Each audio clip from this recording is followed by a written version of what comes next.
안녕하세요. 저는 백오대술중학교 교사 윤희진입니다. 저번 시흥교육지원청에서 준비한 영상은 이제 미래교육을 주제로 생생한 선생님들의 토론이 있었는데요. 이번 시흥교육지원청에서 준비한 코너는 미래교육을 주제로 선생님들의 다양한 수업 나눔을 준비하였습니다. 독서, 미술, 과학, 역사, 도덕, 한문뿐만 아니라 자유학기제 수업부터 인성 수업까지 다채롭고 신선한 수업들을 선생님들께서 준비해 주셨는데요. 에듀테크 활용 방법뿐만 아니라 선생님들의 수업 나눔 생생한 후기까지 이제 수업 나눔을 지금부터 만나보시죠. 제일 먼저 신천고등학교의 조수정 선생님의 독서 수업입니다. 안녕하세요. 신천고등학교 국어교사 조수정이라고 합니다. 이번에 제가 맡은 과목은 2학년 독서 과목인데요. 독서라는 과목은 아무래도 비문학 제재이기 때문에 아이들이 좀 접근하기 어렵고 지루해하는 경향이 있습니다.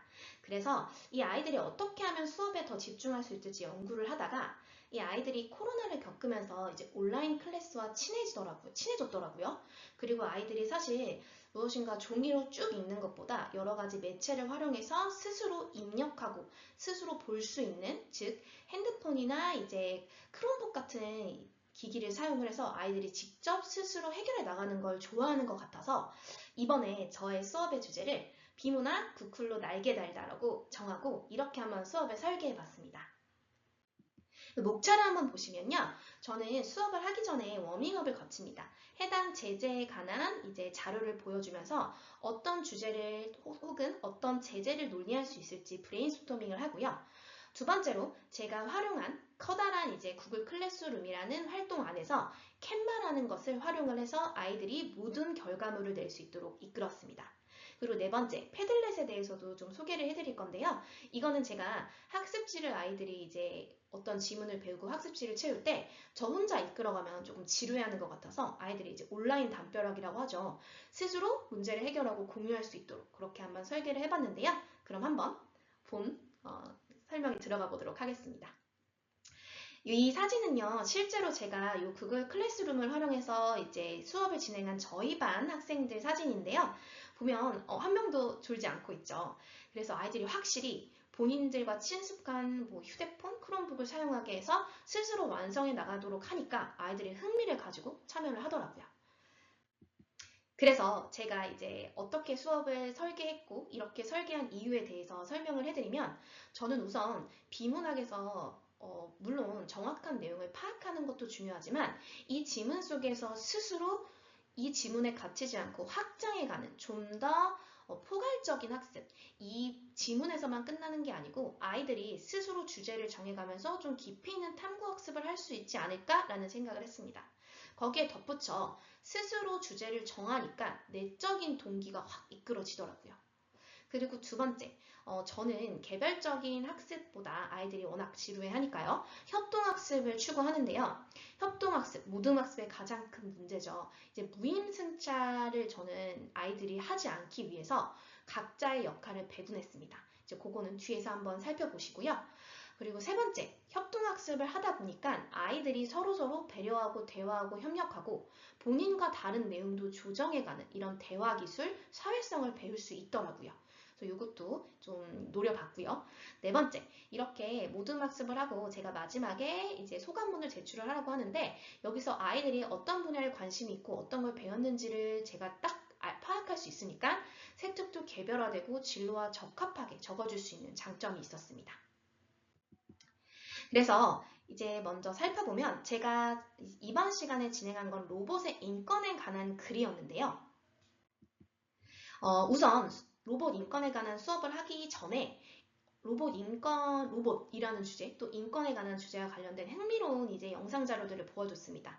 우선 표정에서부터 조금 흥미롭죠? 이 로봇 AI가 왜 섬뜩한 표정을 지었을까? 흥미를 가지기 시작했고요. 또 우리의 생활과 밀접한 의사, 치과를 이제 로봇이 대신하는 이런 경우도 보여줬고요. 또 로봇, 인권과 관련된 키워드를 중심으로 아이들한테 어떤 게 떠오르냐고 질문을 했더니 아이들이 마구마구 이제 아이디어를 생성해냈습니다.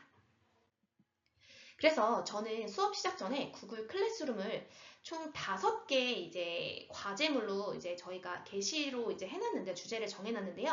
첫 번째, 조별 자료를 수집해서 로봇 인권에 관한 글에 관련된 이제 다양한 자료들을 수집하게 했습니다. 여기엔 한계를 두지 않았고요.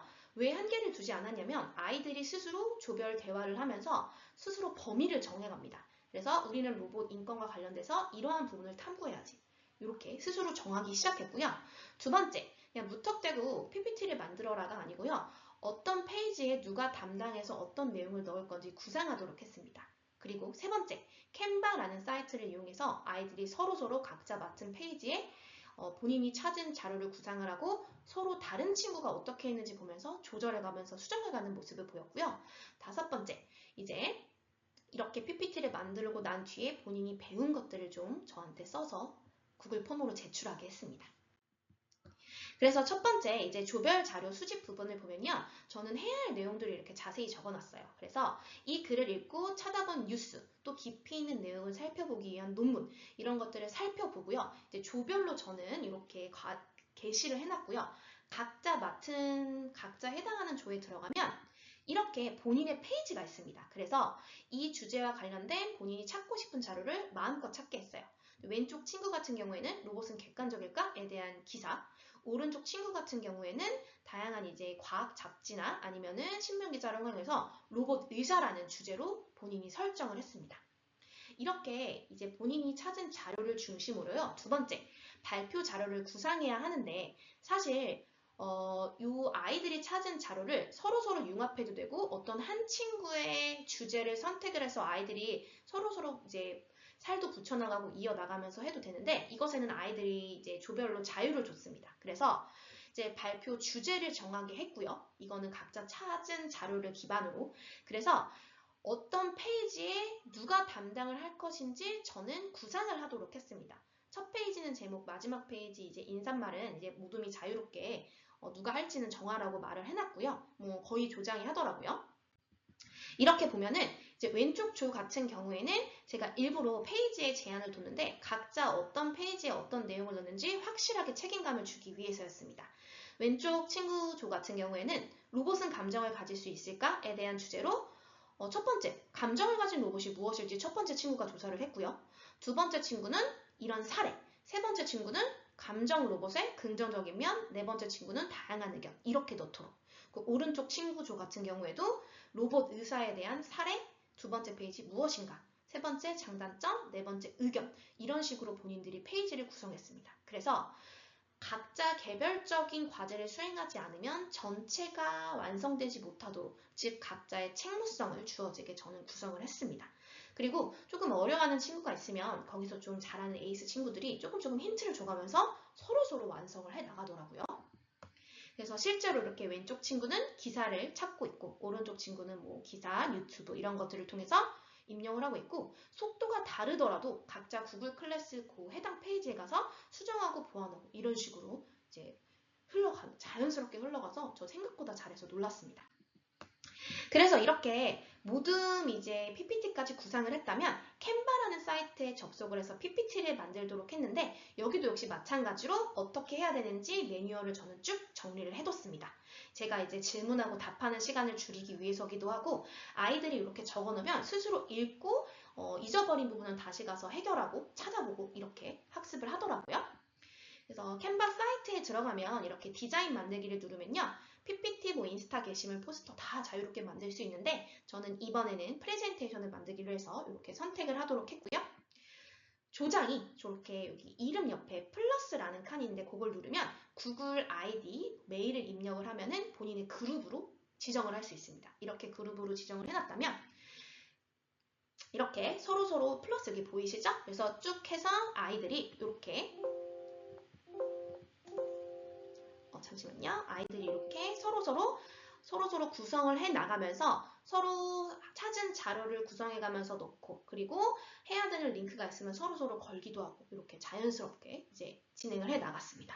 그래서 실제로 만든 자료를 보면 이렇게 아이들이 PPT를 아주 예쁘게 잘 만들더라고요. 그래서 실제로 폰트 같은 것도 서로 얘기를 거쳐가지고 통일성 있게 하고 어떤 부분에 어떤 내용을 넣을까 서로서로 대화도 해가면서 잘 이제 이렇게 완성을 해놨습니다. 그래서 이렇게 완성한 자료는요. 제가 구글 폼으로 받았는데요. 이건 조장이 이런 식으로 파일명, 제가 이제 중구난방으로 받으면 제가 정리하기 힘들기 때문에 이렇게 필수 질문으로 넣어서 PDF 파일로 꼭 내라고 이렇게 형식까지 지정을 해서 제출을 하도록 했습니다. 그래서 실제로 만든 PPT인데요. 로봇 인권에 대해 너무 잘 만들었죠. 자, 이렇게 감정을 가진 로봇에 이렇게 통일성을 갖추면서 잘 만들었고요. 로봇 의사 도입해도 괜찮을까? 아이들이 실제로 만든 이제 결과물입니다. 자, 이렇게 해서 제가 모든 모둠을 자세히 관찰할 수가 없어서 소감문을 작성하도록 했는데요. 이건 모든 조원이 참여하는 거였습니다. 그래서 이렇게 내 역할, 그리고 잘한 친구, 기억에 남는 것, 배웠던 것, 그리고 내가 인성적으로 성장한 부분을 이제 6번에 구성을 해서 실제로 저희 반 아이들이 이제 응답을 해준 부분인데요. 내가 어떤 것들을 배웠는지 AI가 발전 방향을 이제 내가 윤리적인 문제도 생각해봤다. 또 조장을 맡으면서 팀워크가 늘었다라는 의견. 또 이제 위의 친구 같은 경우에는 잘 참여를 하지 않는 친구인데 이 친구가 이번 활동에서 이렇게 활동을 해줬다. 제가 관찰을 잘 하지 못했던 부분인데 이렇게 소감문을 받으면 어떤 아이가 어떤 역할을 했는지 다 꼼꼼히 챙길 수 있더라고요. 또 화학 실험을 할 수 있다는 사례를 알게 됐고 로봇 간을 정리할 수 있었고 서로서로 배워가면서 대화도 많이 했다. 이런 식으로 정리를 했고 이 친구는 자세히 누가 어떤 역할을 했는지 또 인공지능이 의료 분야에 쓰일 수 있었다라는 거 그리고 배웠던 내용을 꼼꼼하게 적어준 이런 모습을 보였습니다. 이렇게까지가 이제 제가 이 수업에서 구상한 내용이고요. 여기에 한 가지 더 플러스를 해서 저는 이제 수업 중간중간 패들렛을 활용을 하는데요. 이 패들렛을 활용하는 건 가장 큰 이유는 리프레시입니다. 즉 주의 환기. 아이들이 앞에서의 이제 목적과 같은데 제가 그냥 학습지를 채우는 것보다 아이들이 채우도록 하고 서로 공유하도록 하니까 굉장히 아이들의 집중력이 높아지더라고요. 예를 들어서 이번 저희 수행평가 때 관용 표현을 다루기로 했는데 이거를 제가 그냥 나와서 시키거나 제가 채워주는 게 아니고 아이들에게 이렇게 패들릿으로 저는 각 반에 이제 패들릿 이제 그 사항을 만들어가지고 여기에 접속하도록 저는 링크를 공유를 해줬습니다. 그래서 실제로 각 조마다 어떤 페이지를 맞도록 해서 사진을 찍어라 해서 올리도록 했고요. 여기에 댓글로 달도록 했어요. 이 답에 대한 이 빈칸에 들어갈 답을 댓글로 달라고 했더니 아이들이 정말 이렇게 깨톡 보내는 것처럼 빨리빨리 그리고 본인이 흥미를 가지고 딱 달더라고요. 그리고 여기에 이제 좋아요 기능도 있어서 아이들이 서로서로 잘한 모둠에 이제 하트를 눌러주도록 해서 적절한 맛있는 보상도 주었고요. 그리고 이런 식으로 조금 웃긴 사진도 아이들이 중간중간 올리면서 서로 이거 막 깔깔깔깔 거리면서 조금 졸렸던 친구들도 잠을 깨면서 여기에 댓글을 달고 각자 조언이 어떤 번호에 이 번호에 누가 댓글을 달지도 서로서로 정하게 해서 했더니 학습지 채우는 활동이 지루하지 않고 재미있게 이제 완성이 되었습니다.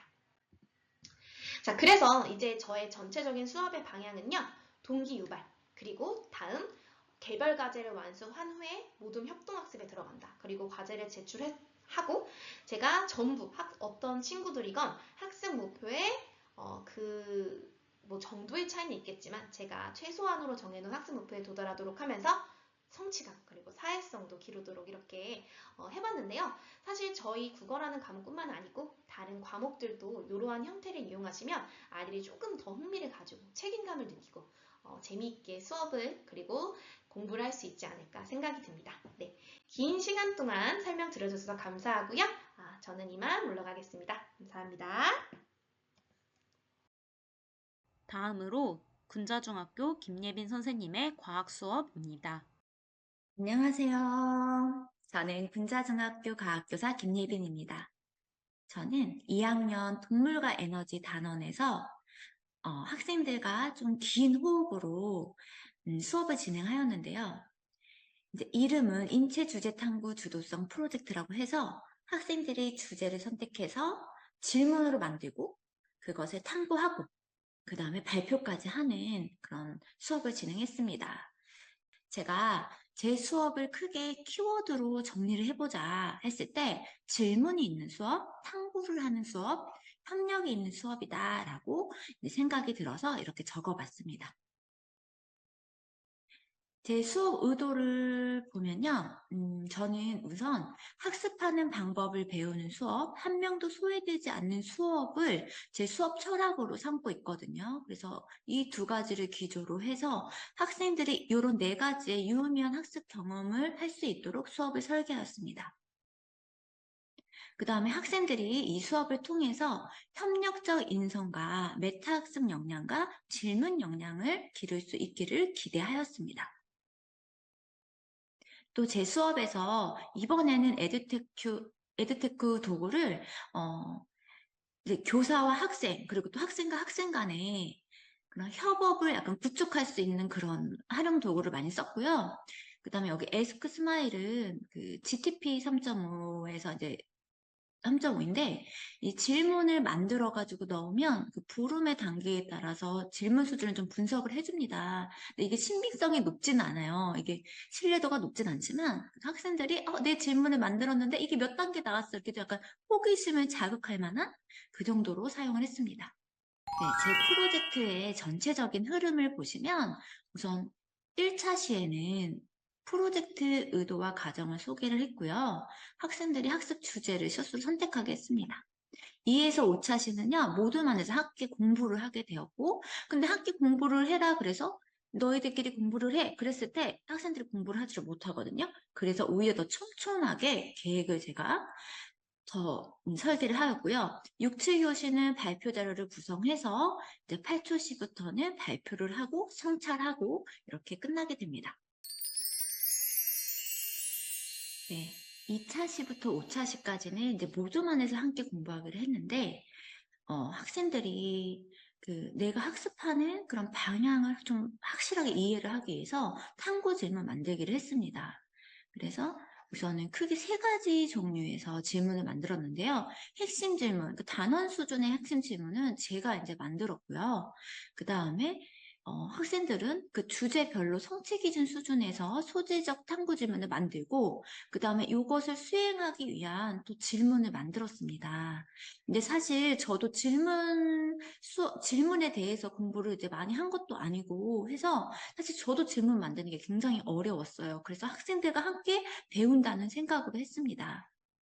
그래서요, 우선은 학생들도 탐구 질문을 이제 만들어 본 적이 없기 때문에 질문을 사실 만들어 본 적이 없어서 제가 우선 예시를 줬습니다. 그 앞 단원인 식물과 에너지를 단원에서 이렇게 예시로 제가 이렇게 예시를 줬어요, 먼저. 그 다음에 이걸 좀 설명을 해줬거든요. 그런 다음에 이제 학생들이 만들었어요. 그래서 여기 지금 1조 거를 좀 보시면, 이제 성취 수준 기준에서 왜 우리는 먹는 것을 작게 분해하면 그 과정은 어떠할까라고 이렇게 학생들이 만들었고, 그 다음에 이것을 수행하기 위한 세부 탐구 질문을 여기 보시면 이렇게 만들었습니다, 이렇게, 요거는 되게 쉽잖아요. 지식을 좀 어떻게 보면 그냥 묻는, 요 정도는 애들이, 요거는 진짜 쉽게 만들고요. 요거는 조금 애들이 어려워해서 저랑 제가 약간 피드백도 주고 애들이 좀 협의해서 여러 번의 수정 단계를 거쳐서 요거는 질문을 완성했습니다.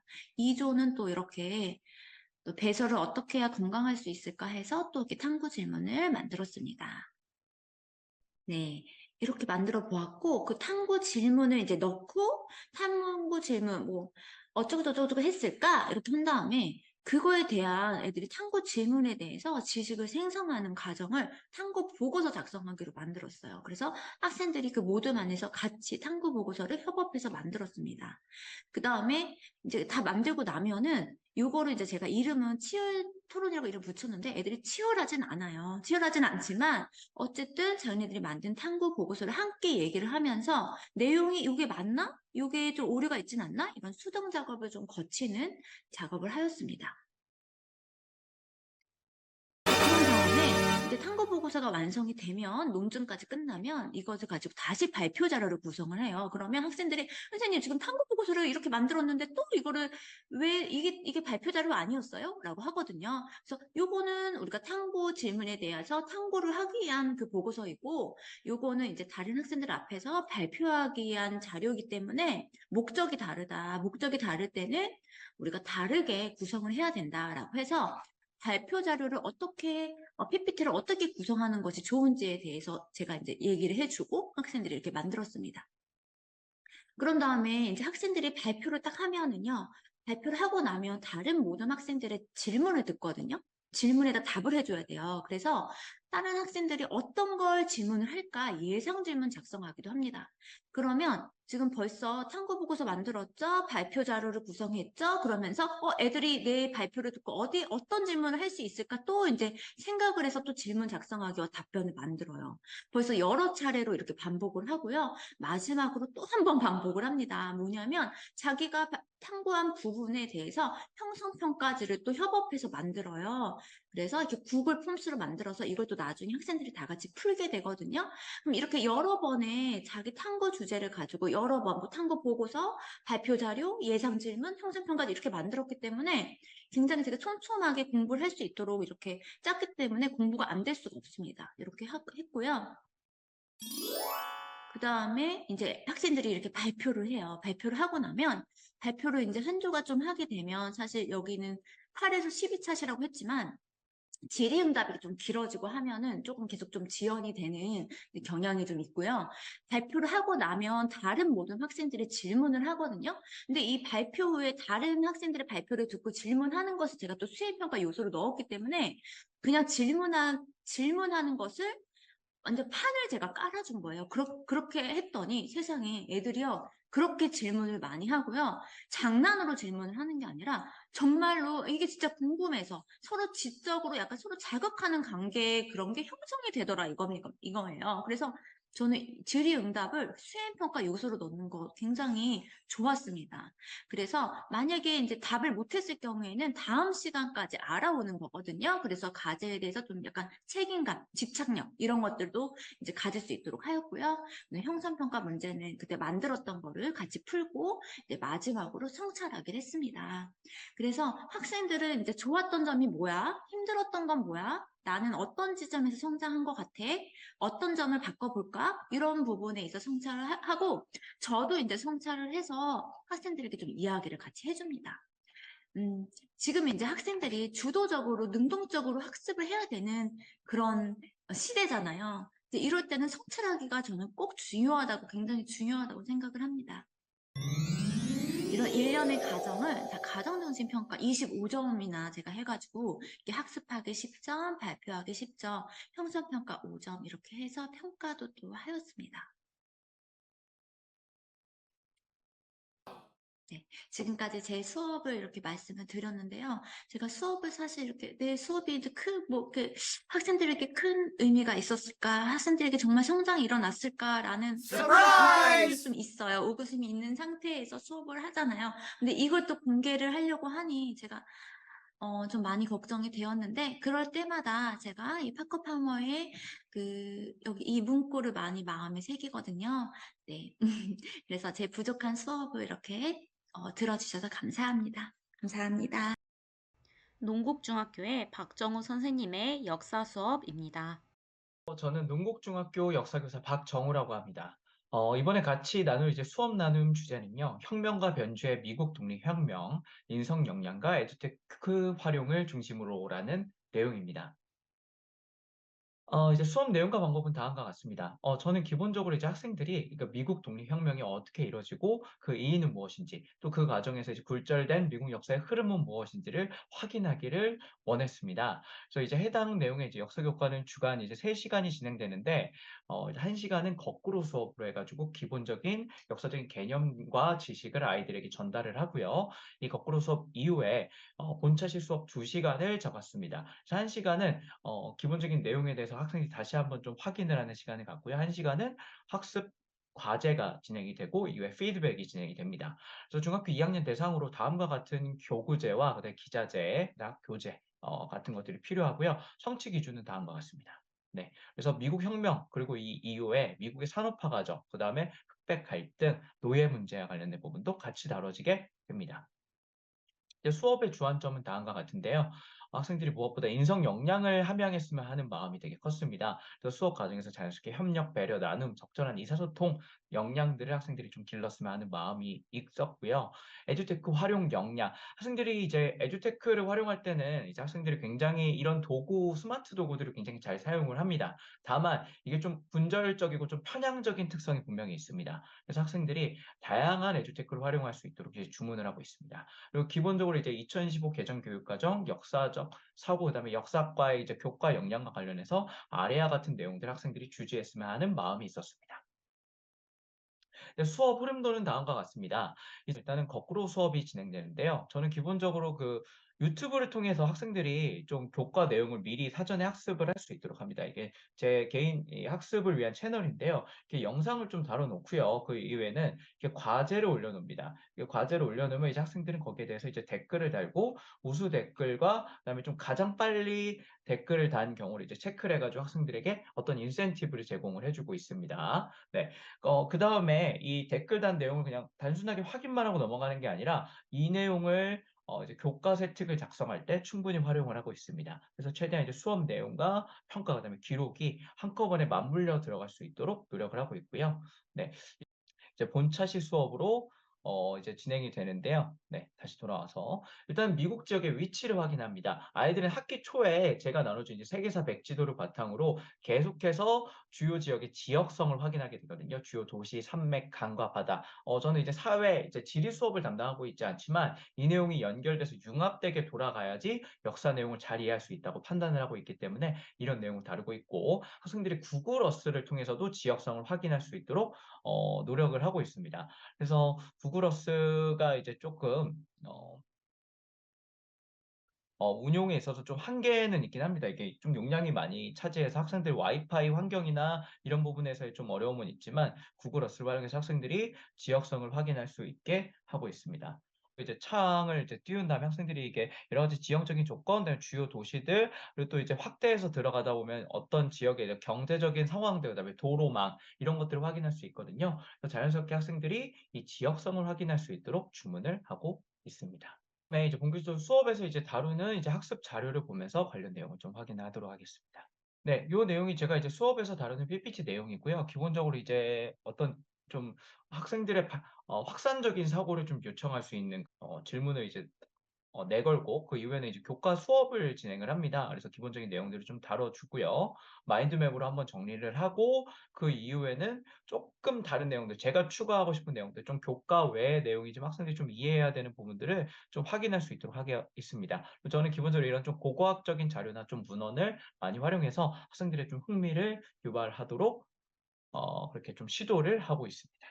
학습 활동 진행할 때 이제 관련 내용인데요. 네, 이제 제가 아까도 이제 지리적 조건 학생들이 확인을 해볼 수 있도록 하고 있습니다. 그런데 이 순차적인 좀 이제 학습 활동 내용을 좀 구성을 했거든요. 그래서 일단은 학생들이 이런 이제 가이드에 따라서 가설 하나 세우고 그 이유를 설명하도록 합니다. 네, 이 과정에서 이제 구글어스를 충분히 활용할 수 있도록 하고 있고요. 네, 개별적으로 이제 활동을 하고 이후에는 이제 모듬으로서 좀 이제 같이 활동 내용을 공유할 수 있도록 하고 있습니다.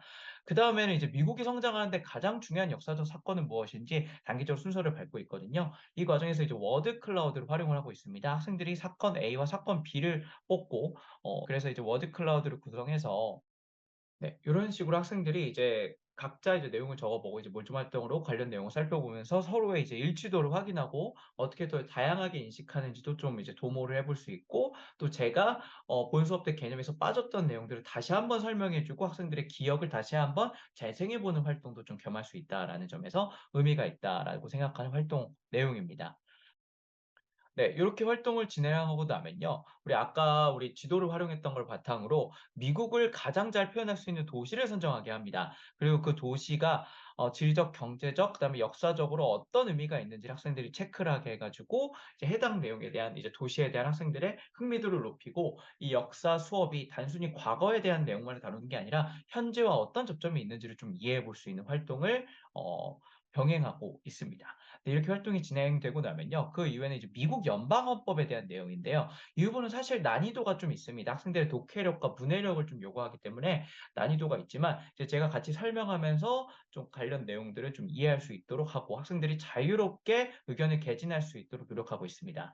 미국의 정치적 특징과 미국이 중요하게 생각하는 가치를 설명하게 하는데요. 이제 아이들은 이제 중학교 1학년 수업 때 기본적인 이제 사회 체제라든가 헌법이 무엇이지, 그다음에 정치 체제 이런 것들을 공부를 하게 됩니다. 이런 내용을 연계를 지어서 중학교 2학년 수업 때 미국의 정치적 특징, 기본적인 답은 그 민주공화국의 형태를 가지고 있다, 상권 분립이다, 헌정주의다 이런 내용들이 들어가면 되겠는데요. 이런 거를 이제 풀어서 활용할 수 있도록 하고요. 네, 헌법에서 이제 드러나는 미국인이 중시하는 가치가 있습니다. 자유, 인권, 뭐 이런 내용들이 이제 학생들이 헌법이라는 원문 서류를 통해서 좀 이해해 볼 수 있도록 하고 있습니다.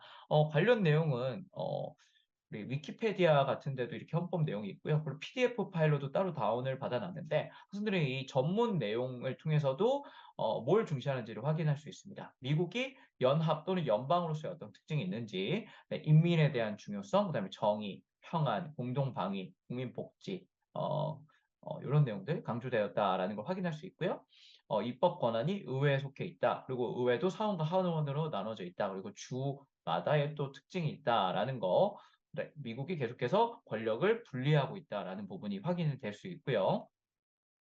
주에 금지된 권한 뭐 이런 내용을 통해서 주에 대해서도 주에 이제 상위적으로 존재하는 연방의 그런 권리를 표현하고 있습니다. 그다음에 행정부와 사법부로 삼권 분립하고 있는 내용들, 이런 것들을 자연스럽게 학생들이 이해를 함으로써 미국이라는, 그다음에 미국 독립혁명이라는 그런 사건과 사태에 대해서 좀 이해해 볼 수 있도록 주목을 하고 있습니다. 네. 네, 미국 연방헌법을 참고하여 미국 사회 갈등 요인이 될 수 있을지 설명하시오라고 되어 있는데, 이 부분은 어디 부분에서 활용할 수 있냐면 다시 미국 연방헌법으로 돌아와서요. 이 전문과 조문 내용이 이제 넘어가서 이제 뒤로 가시면 수정헌법 내용이 있습니다. 미국은 헌법을처럼 완전히 개정을 하는 방식이 아니라 수정을 하는 방식으로 앞에 아무리 내용이 이제 잘못되거나 이제 아웃데이트, 이제 오래된 느낌이 들어도 그대로 둡니다. 그리고 그 뒤에는 수정 조항을 부기하게 돼 있거든요. 그래서 각종 굵직굵직한 역사적 사건의 맥락들이 헌법을 통해서 확인할 수 있습니다. 보석금이나 뭐 형벌 이런 것들이 있고요. 대통령, 부통령의 선출과 관련된 내용이 있고, 노예제도 폐지, 미국에서 어떻게 국민권이 들어갔는지, 그다음에 흑인의 투표권, 그다음에 뭐 금주법과 관련된 내용들, 여성의 선거권과 관련된 내용들, 금주조항의 다시 폐기, 인두세, 대통령의 직무수행과 이제 승계, 이거는 이제 루스벨트와 관련된 내용이라고 볼 수도 있고, 선거권, 연령이 어떻게 인상이 변경이 되었는지도 확인할 수 있습니다. 수정헌법 내용을 보면요, 어떤 미국 사회 갈등 요소가 있었고, 어떤 문제적인 요인이 있었고, 이거를 미국 사회가 어떻게 풀어냈는지를 확인할 수 있는 내용을 확인할 수 있습니다. 학생들이 이를 통해서 자연스럽게 이해할 수 있는 게 제 목표고, 이후에는 이제 관련 내용을 토론을 해볼 수 있도록 요구를 하고 있습니다. 이 마무리되면요, 이제 인성 가치 카드를 활용해서 미국 사회의 갈등을 완화하기 위한 방법을 이야기해 보자라고 합니다. 그래서 이유와 방법을 제시하게 하고, 참고 자료는 이렇게 있는데, 인성 가치 활용은 사실 이제 역사과에서 사용하는 이제 고유의 이제 학습법이라고 하긴 어렵고요. 보통 도덕 윤리과에서 많이 쓰는 건데 이런 내용들이 있습니다. 그래서 저는 이제 모든 별로 이 가치 카드를 이제 나눠주고요. 이 가치 카드를 중심으로 어떤 가치 하나를 정해서, 어떤 인성 역량을 하나 정해서 어떻게 미국 사회 갈등 영역을 해결할 수 있을지 서로 이야기해 보고 관련 내용을 작성해 보도록 합니다. 이러면서 학생들은 자연스럽게 갈등을 해결할 수 있는 주요 인성 역량을 점검해 보는 시간을 가질 수 있도록 하고 있습니다. 좀 안내를 해드렸습니다. 네, 감사합니다. 다음으로는 백옷 해솔중학교 김미숙 선생님의 자유학기 주제 선택 수업입니다. 안녕하세요. 안녕하세요. 저는 백원 해솔중학교 수석교사 김미숙이라고 합니다. 오늘 시흥의 수업 한마당을 같이 이야기해보려고 하는데요. 저는 학생들하고 함께한 주제 선택 수업을 나누고자 합니다. 실제 창업과의 만남이 창업 웹툰까지 이어지는 그 과정을 이야기해보도록 하겠습니다. 오늘의 발표 목차는 이렇습니다. 웬 창업 웹툰? 처음부터 창업 웹툰을 하려고 했지는 않았습니다. 중학교 자유학년제 수업이어서 영어, 인공지능 웹툰 제작반이었는데요. 중간에 KDB 자유학년제에서 참여학교를 모집한다라고 안내가 와서요. 당당하게 내 학교 모집하는데 당선이 됐습니다. 그래서 저는 이왕 이렇게 좋은 기회를 그냥 넘어가는 것이 아니라 요거를 수업하고 연계시켜가지고 하면 어떨까라고 생각해서 나중엔 창업 웹툰까지 연계가 되었습니다. 여기에 보이는 것은요, 창업 기업가가 수업에 오셨는데요. 대표님께서 수업을 하시고 중간에 이제 쉬는 시간 학생들에게 사인을 해주는 그런 모습인데요. 자신의 어떤 창업가의 마인드, 그다음에 어려운 점, 이런 점들을 학생들에게 이야기를 했어요. 그래서 학생들이 기업가 정신을 조금이나마 맛을 볼 수 있었습니다. 여기는요, 두 번째하고 세 번째, 저희가 딱 세 번 수업을 했는데요. 두 번째하고 세 번째에 실습을 하게 되었어요. 진행 상황에서 학생들이 쓴 것을 한번 볼까요? 직접 큐로 AI, 이게 지금 큐로 AI라는 블럭을 이용한 코딩인데요. 이것을 사용해서 코딩을 해서 좋았습니다. 처음에 힘들고 막혀서 힘들었지만 조원들과 함께 해결해 나갈 수 있었고요. 세팅이 오래 걸려서 시간이 지체되어지는 점은 어려웠습니다. 이러한 기회가 오면 더 하고 싶습니다. 라고 해서 아이들에게 제가 직접적으로 영어 선생님이기 때문에 인공지능이나 블럭을 이용한 코딩은 해줄 수가 없었어요. 그래서 이렇게 전문가와의 만남으로 실제 제 수업과 연계를 좀 시킬 수 있어서 좋았습니다. 창업 기업하고 수업하고 콜라보를 해서 이렇게 수업을 하였습니다. 그러면 창업 웹툰 제작한 거에 대한 이야기를 해주겠는데요. 기업 대표 특강, 그 다음 블록 코딩으로 실습을 했고, 여기까지는 이제 실제 외부의 도움을 받았고요. 그 이후부터는 제가 인공지능 웹툰인데, 기존에는 사실 영어 책을 가지고 그림책으로 웹툰을 하고, 웹툰을 그리려고 했었는데, 이왕이면 창업에 대해서 맛을 봤으니까 창업 웹툰을 하면 어떨까라는 아이디어를 얻었습니다. 그래서 창업 웹툰 개요서를 학생들에게 이렇게 작성을 하도록 했습니다. 여러분들이 회사를 창업한다면 어떤 회사를 창업할 거고 또 어떤 제품을 개발할 거냐. 우리가 인공지능의 맛을 봤기 때문에 단 인공지능 제품으로 개발을 해라. 그리고 등장인물이 있어야 되는데 스토리를 기승전결해서 뭔가 이렇게 갈등 상황을 만들고 그 갈등 상황을 어떻게 조절할 수 있는지 이렇게 해서 스토리를 구성해 보라고 했고요. 중간에 로고도 한번 만들어 보고 회사 제품도 그림으로 표현해 보라고 했습니다. 그래서 학생들이 예시를 든 거, 여기 창업 회사명을 퓨처라고 이름을 지었고요. 제품명은 시각장애 안내 로봇이라는 제품을 그렸는데, 이건 나중에 이제 기기를 활용해서 한 거고요. 왼쪽 모퉁이에 보이는 이 부분처럼 학생들이 실제 이제 그림으로 그리면서 모두먼하고 함께 이렇게 만들어 봤습니다. 그래서 왼쪽은 이제 그림으로 대충 어떻게 하겠다라고 시안을 작성한 거고, 오른쪽에는요, 따로, 도구를 활용해가지고 이렇게 그림으로 실제 그렸는데요. 저는 이 작품을 지금 예시로 들어주는 이유가 여기 코딩 개발자가 있잖아요. 코딩 개발자가 있고 엔지니어가 있고 리더가 있고 디자이너, 대표, 여동생인데요. 여기에서 딱 보시면요. 이 대표라는 사람이 자신의 시각 장애의 여동생을 도와줄 수 있는 방법이 없을까? 라고 생각하면서 창업을 하게 됩니다. 그래서 이 사람들을 모아가지고 창업 회사를 만들게 되는데요. 아까 그 회사가 퓨처라는 회사였죠. 그래서 이렇게 이야기는 창업을 이렇게 시작했는데요. 여기 이제 영어 시간이니까 영어 웹툰으로 만들어 보라고 했습니다. Sister, I'm so comfortable because I can't see. 앞을 볼 수 없으니까 너무너무 불편해. 그랬더니 My sister is having a hard time. Okay, I will make a robot for you.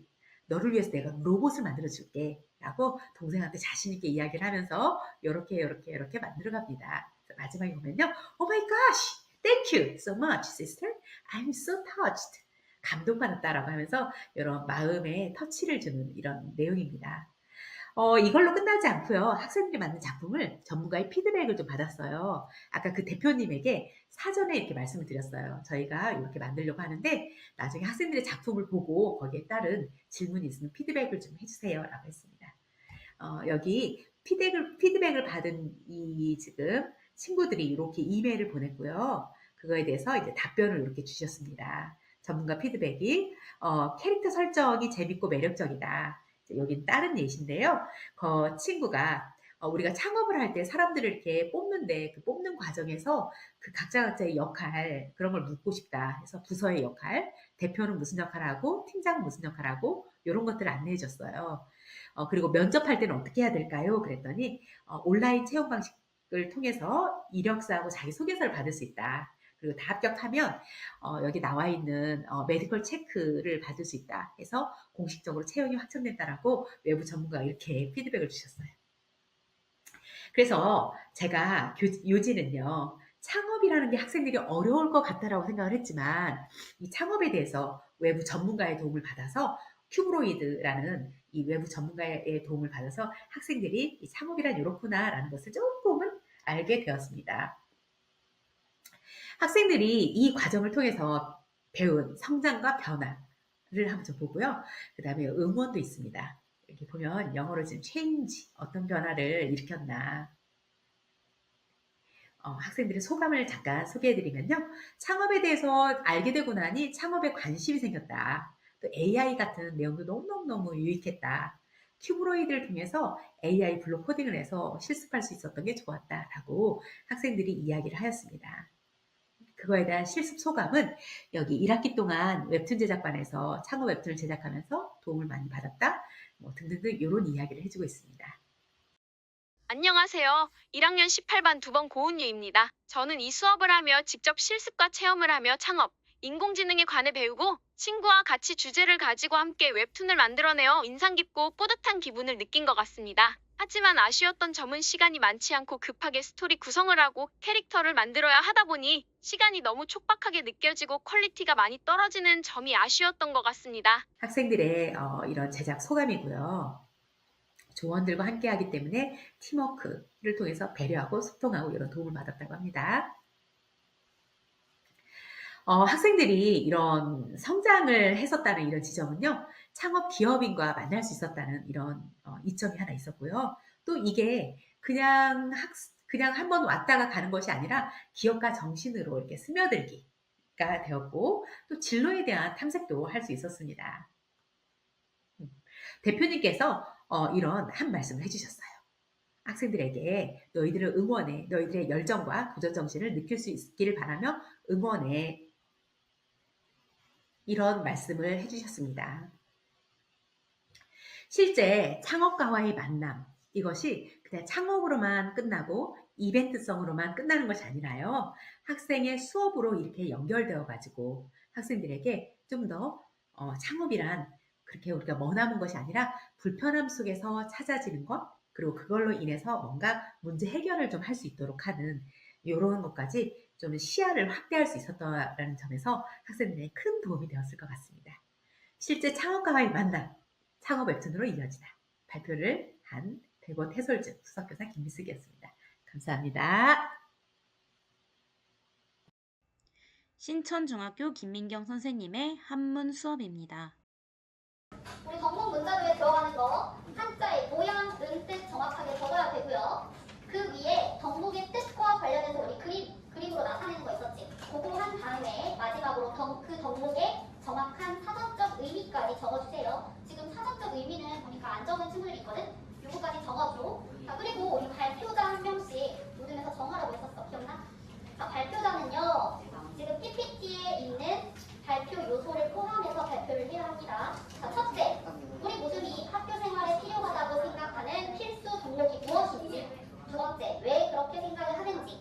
마지막으로 세 번째, 그 덕목의 단어를 이루고 있는 한자가 무엇인지 뜻 소개해주고요. 그 덕목의 사전적 의미까지 소개해주세요. 정말 마지막으로 그 문자도의 덕목의 의미를 담아서 어떻게 그림으로 표현했는지까지 발표자가 발표해주면 됩니다.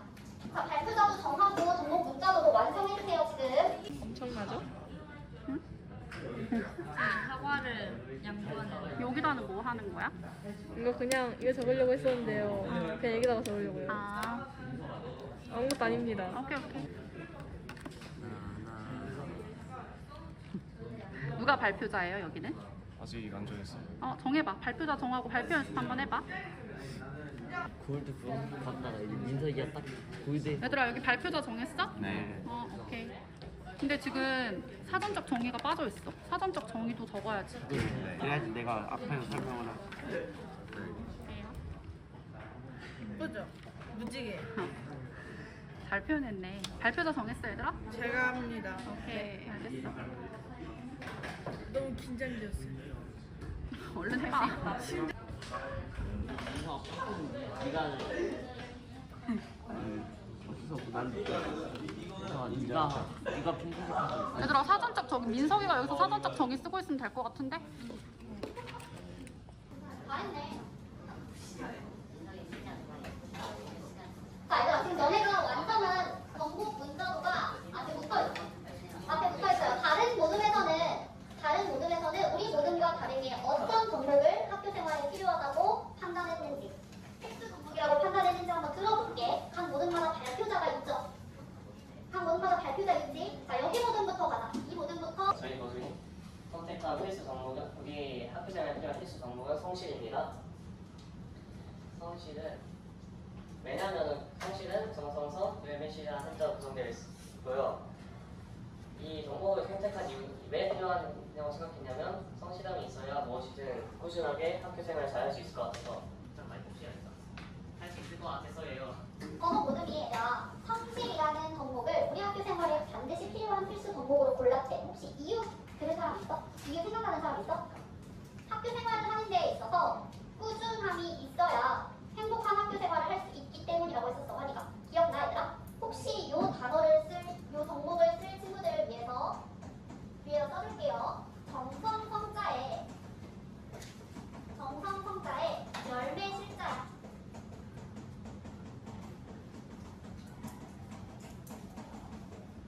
자, 성실은 정성성과 열매실이라는 한자로 이루어져 있고요. 성실의 사전적 의미는 정성스럽고 참됨이래. 정성스럽고 참됨.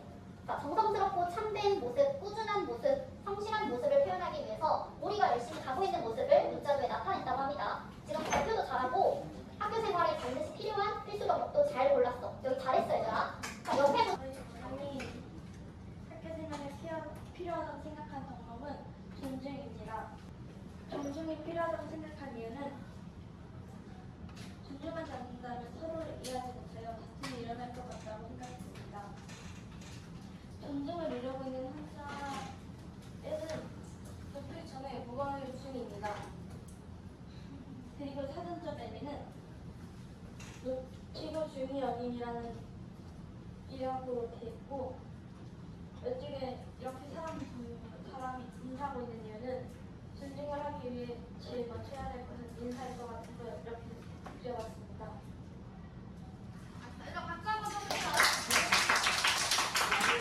이상 모습에서는 학교 생활에 필요한 필수 종목으로 존중을 골랐대. 존중. 혹시 쓰고 싶은 친구들을 위해서 써볼게. 높다 존자에 무겁다 존. 무거울 중이야. 자, 존중이라고 읽고요. 존중의 종목은 높다 존과 무겁다 존이라는 한자로 이루어져 있어. 자, 존중을 저 모듬에서 고른 이유 기억나, 얘들아? 존중이 없으면은 서로 다투게 된대. 맞아. 내가 생각하는 가장 중요한, 선생님 개인적으로 생각하는 가장 중요한 학교 생활에 필요한 필수 종목 중 하나라고 생각해. 동시에 우리 반에도 좀 필요한 필수 종목이고요. 자, 존중이라는 거는 높이고 중하게 여김이라는 뜻을 갖고 있다고 합니다. 자, 그리고 문자도에는 존중의 모습을 나타내기 위해서 서로 다른 두 사람이 고개를 숙이고 인사하는 모습을 나타내줬어. 자, 존중 잘 나타나 있죠? 자, 우리가 학교 생활을 하면서 또 일상에서 어떻게 존중을 실천할 수 있는지, 다른 사람들한테 어떻게 존중의 태도를 보일 수 있는지 좀 생각하면서 써봐요. 를 서로 도우면서 하는 모습으로 표현해서 배려라는 경목을 나타내줬어. 우리가 배려를 학교 생활, 다른 수업 시간, 그리고 우리 일상에서 어떻게 실천할 수 있는지 좀 고민을 해보세요. 자, 그 고민을 갖고 우리는 성실, 존중, 양보, 예의, 배려 이외의 경목이 또 뭐가 있는지 이번에는 개별 활동으로 찾아볼 건데, 그거는 다음 시간에 할게. 그 개별 활동에서 이번에는 모둠이 아니라 내가 학교 생활에 필요하다고 판단하는 필수 종목이 뭐가 있는지 고민해보세요. 똑같이 우리 크롬북으로 찾아서 20페이지 첫 번째 표에 채울 거야. 자, 20페이지는 얘들아 개별 활동으로 진행됩니다. 모둠 활동 요거 한 거는 우리 다음 시간에 한 모듬씩 나와서 자기 모듬을 제외하고 스티커로 투표할 거야. 최고의 구멍 문자도는 무엇인지 투표할게요.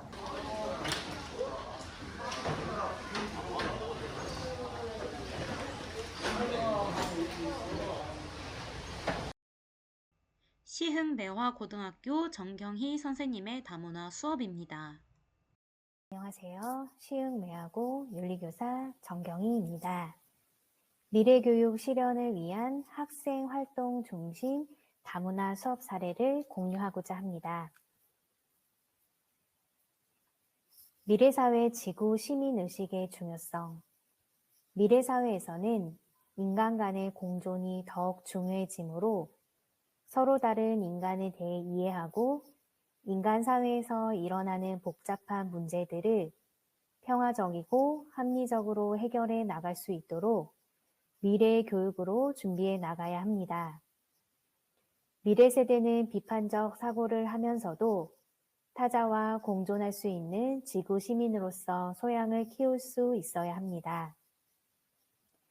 미래사회학교는 다양한 문화 학생들이 지식을 체험으로 공유하는 공간이 되며 지식은 삶과 유리되지 않은 채 경험을 통해 타자와 공유될 때 인간 성장에 기여할 것입니다. 사회과 수업에서 미래사회 지구 시민의식을 위한 다문화 교육을 주제로 에듀테크 활용, 놀이, 체험 등의 학생 중심 수업 사례를 공유하고자 합니다. 수업의 특징입니다. 미래 교육으로 다문화 사회로 진입하고 있는 우리 사회에 세계 시민의식이 중시됩니다. 문화적 다양성을 존중하는 미래 사회를 만들기 위해 학생 활동 중심의 다문화 교육이 요구됩니다. 이것은 수업의 흐름인데요. 먼저 다문화 사회 특징을 소개를 하고 두 번째와 세 번째 각각 외국 학생 대상 한국 문화 알리기 교육 사례의 수업이 있고요. 세 번째는 한국 학생 대상 세계 문화 교육 사례 수업이 있습니다. 이 두 가지는 제가 모두 다 수업을 해봤던 것인데요. 외국 학생 대상으로 한국 문화 알리기 교육 사례에서는 전통 의상, 종이 접기 체험 수업을 통해 한국의 전통 의상을 친숙하게 소개할 수 있는 수업이 될 수 있고요. 전통 놀이 체험 수업을 통해서 학생들이 흥미와 즐거움을 갖고 한국의 전통 문화를 체험할 수 있는 수업이 가능합니다. 한국 학생 대상 세계 문화 알리기 교육 사례에서는 세계 의상 우두 열쇠고리 만들기 키트를 준비해서 학생들이 직접 열쇠고리 우두에 색칠을 하면서 세계 여러 나라 전통 의상을 공부해보고 그것을 학생들에게 소개하는 시간을 가질 수 있고요. 크롬북을 활용한 세계 문화 조사 수업을 통해서 에듀테크 활용 수업이 가능할 것이라고 봅니다. 다문화사의 특징을 간단히 소개를 하겠습니다. 다문화사회의 다양한 모습 1. 변화하고 있는 우리 사회 외국인 근로자, 국제결혼, 이민자 등의 유입이 증가하고 있고 2. 문화 상대주의 관점에서 다른 문화를 이해하고 소통하는 자세가 필요합니다. 학교에서는 공동체 의식과 다문화 사회에 대한 이해 및 공감 능력을 키우기 위한 다문화 이해 교육이 실시되어야 합니다. 두 번째로 학생 체험 중심의 다문화 수업 사례를 공유하고자 합니다. 먼저 외국 학생 대상 한국 문화 알리기 교육 사례인데요. 전통 의상 종이 접기와 전통 놀이 체험 수업을 진행하였습니다.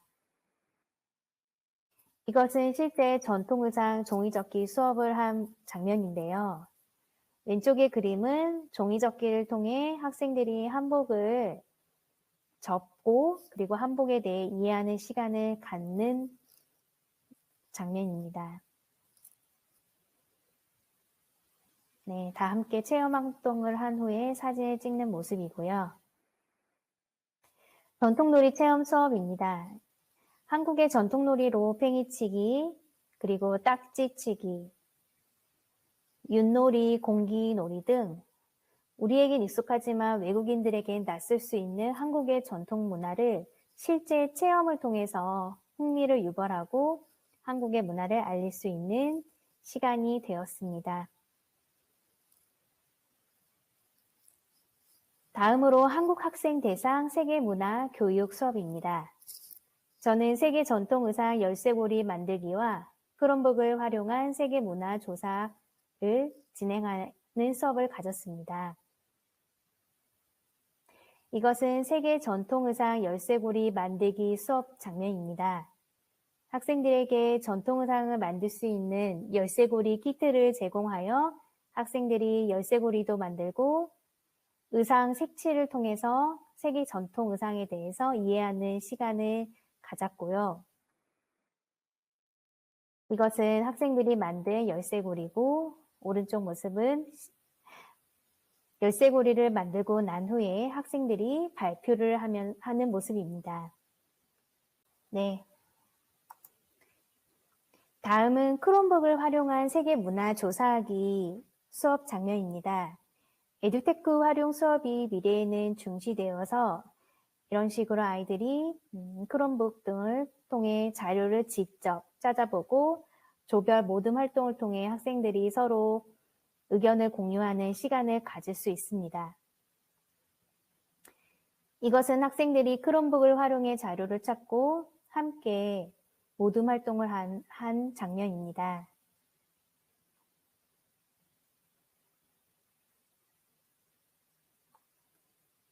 네. 이상으로 사회과에서 활용할 수 있는 다문화, 미래사회 다문화 수업 사례에 대해서 공유를 마치도록 하겠습니다.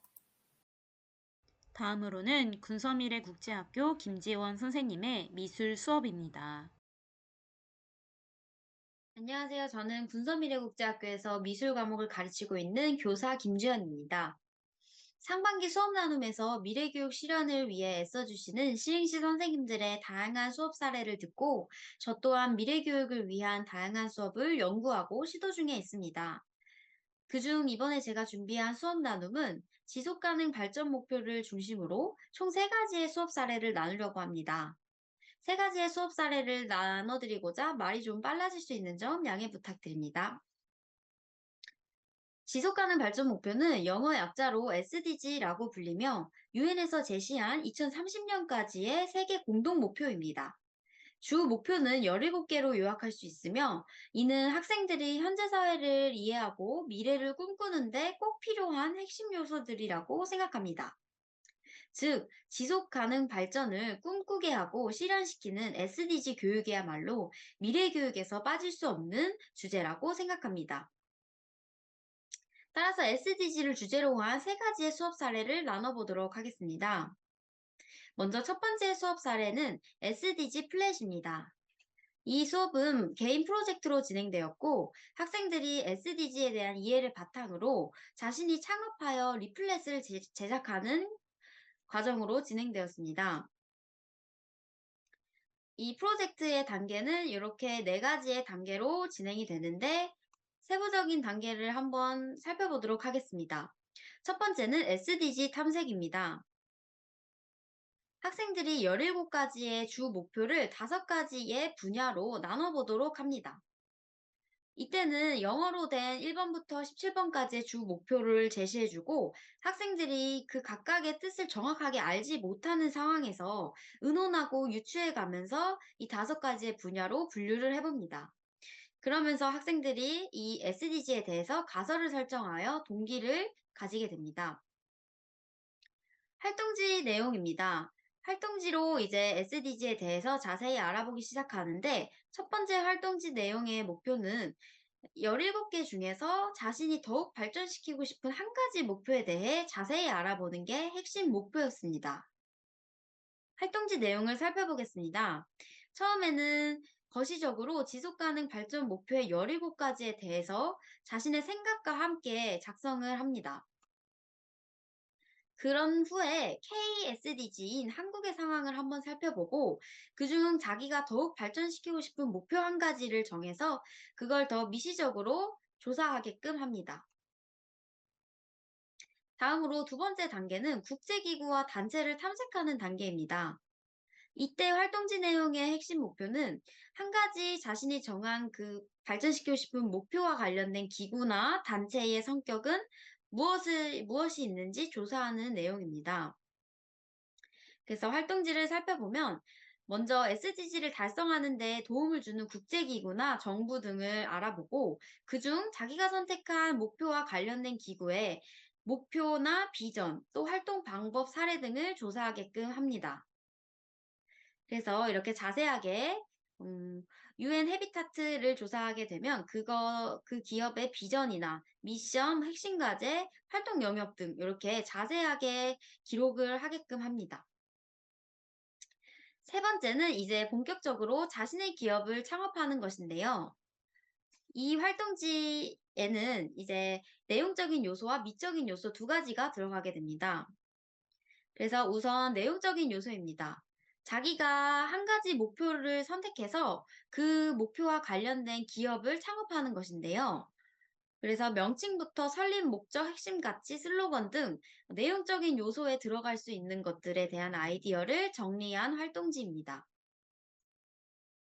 그런 후에는 CI라고 불리는 회사 정체성이라고 할 수 있는 로고를 디자인하게 되는데 이때는 학생들이 쉽게 하기 위해서 기업의 대표 색상이나 상징물들을 활용하게 하면 더 쉽게 로고에 대한 아이디어를 낼 수 있습니다.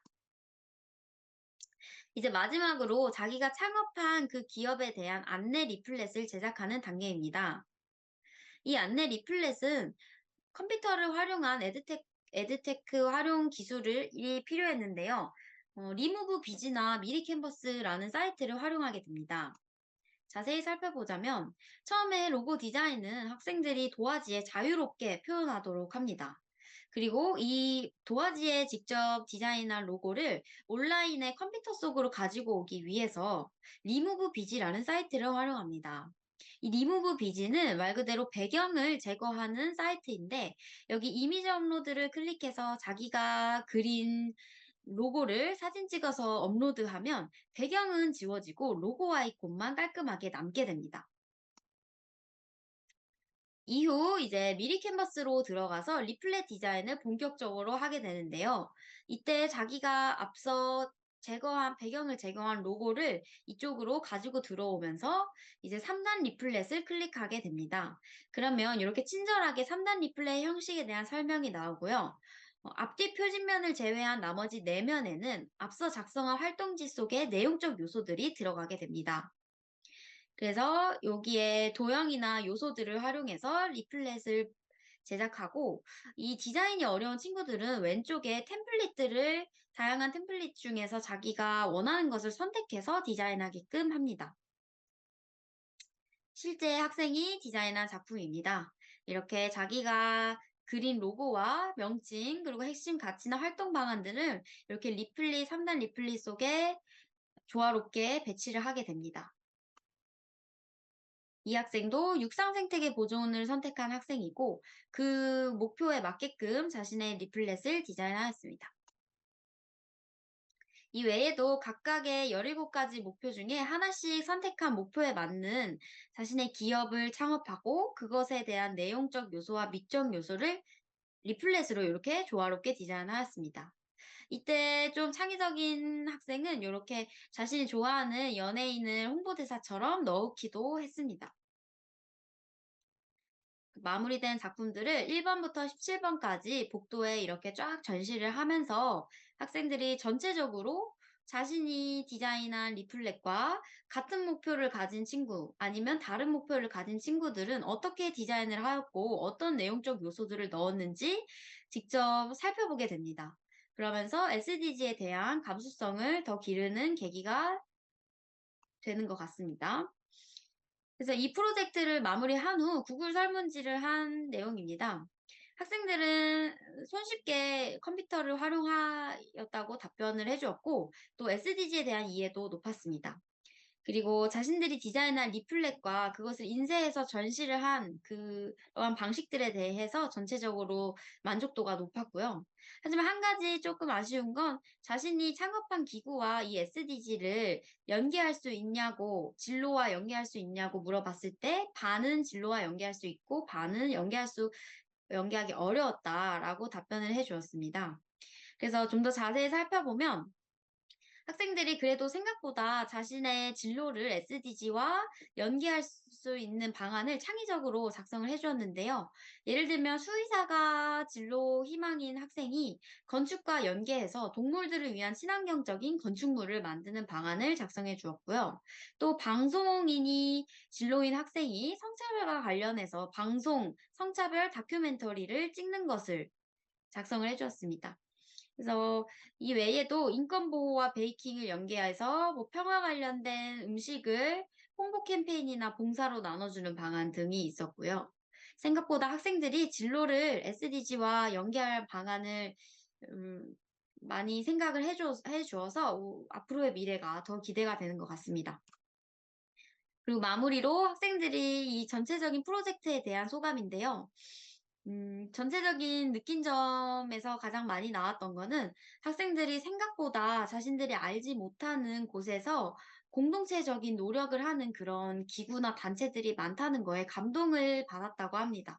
또 동시에 경각심을 느껴서 자신도 이 SDG를 실천하고 노력해야겠다고 많이들 써줬습니다. 그래서 SDG 플랫 수업을 정리를 해보면 학생들이 직접 개별로 프로젝트 진행을 하였고 사회와 진로와 미술 수업이 함께 융합이 될 수 있는 미래의 교육이라고 볼 수 있을 것 같습니다. 두 번째 주제는 멸종위기 동물 시국 선언입니다. 이 수업은 실제 국어 수업과 미술 수업에 융합이 된 사례인데요. 4가지의 단계를 거쳐 국어 시간과 미술 시간이 융합하게 됩니다. 이때 유네스코의 세계 동물 권리 선언과 절멸이라는 책을 활용하고 또 성실화랑이라는 홈페이지를 활용하게 되는데요. 먼저 국어 시간입니다. 국어 시간에는 이제 학생들이 환경과 관련된 책을 선정을 해서 그것을 읽고 서평을 작성합니다. 또 유네스코에서 제시한 세계 동물 권리 선언의 조항들을 직접 작성을 해보면서 이 문제에 대해서 진지한 태도로 접근하도록 합니다.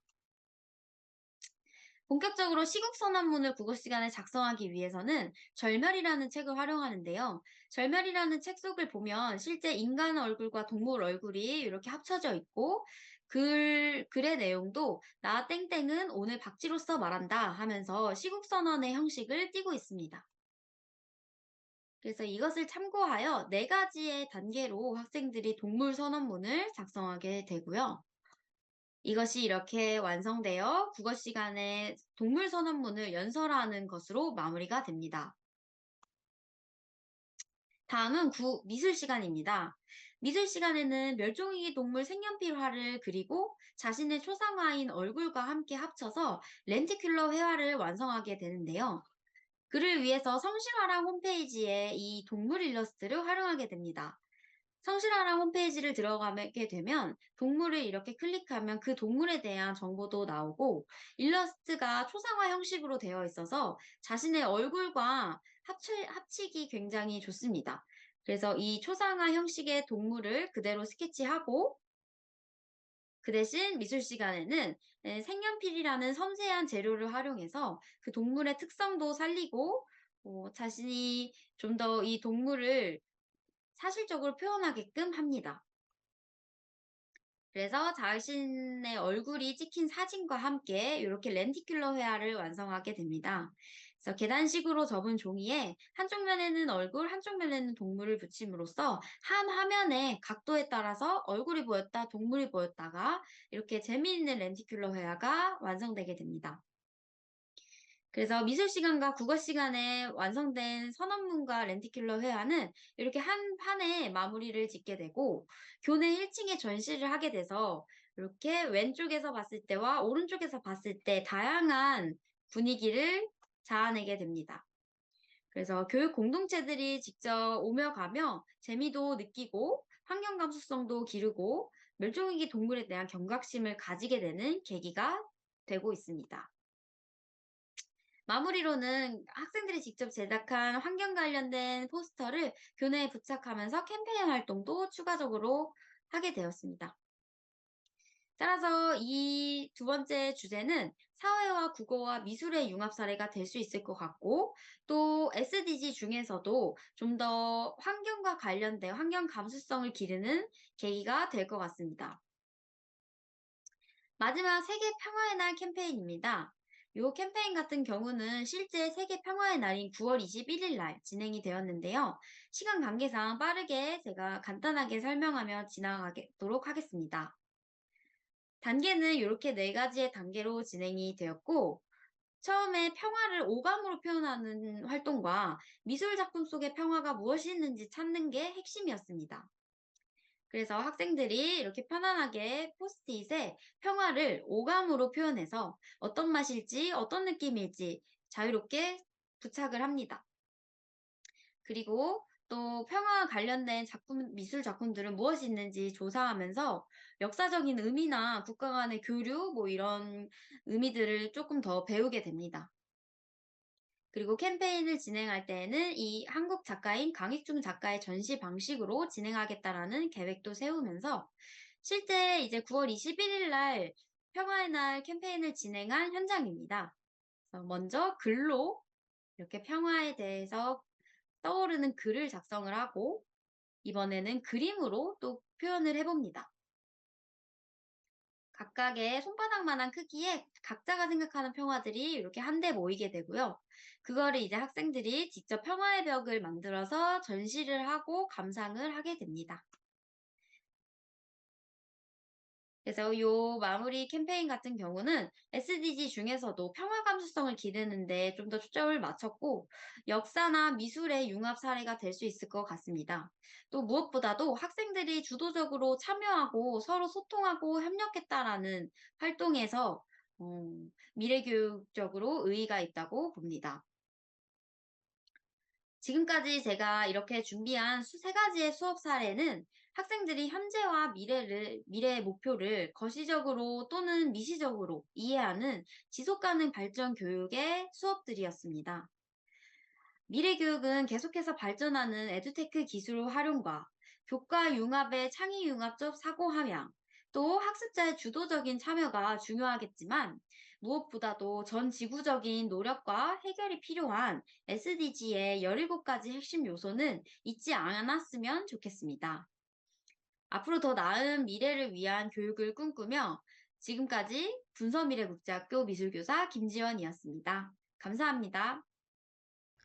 마지막으로 백옷 해솔중학교 유상숙 선생님의 동아리를 활용한 인성교육 수업입니다.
일단 이 정도면 충분한 것 같긴 하거든. 이따가 풍선이랑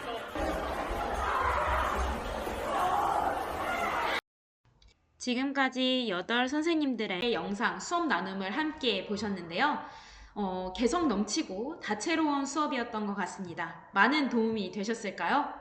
학생들이 직접 캔바, 구글 클래스룸, 에스크 스마일, GPT 등 에듀테크를 직접 활용하니까 에듀테크 활용 능력을 이제 함양할 수 있을 뿐만 아니라 친구들끼리의 이런 활동을 통해서 모둠을 통한 이제 협동심, 그리고 스스로 생각할 수 있는 사고력, 문제 해결 능력 등 다양한 역량을 함양할 수 있었던 시간이었던 것 같습니다. 저 역시 영상을 보면서 저의 교과에는 어떻게 적용할 수 있을까 함께 생각해보는 시간이 되었고요. 선생님들께도 많은 도움이 되었기를 바랍니다. 저희는 또 다른 주제로 다시 인사드리도록 하겠습니다. 그때까지 건강하게 즐거운 수업 되시기 바랍니다. 안녕히 가세요. 감사합니다.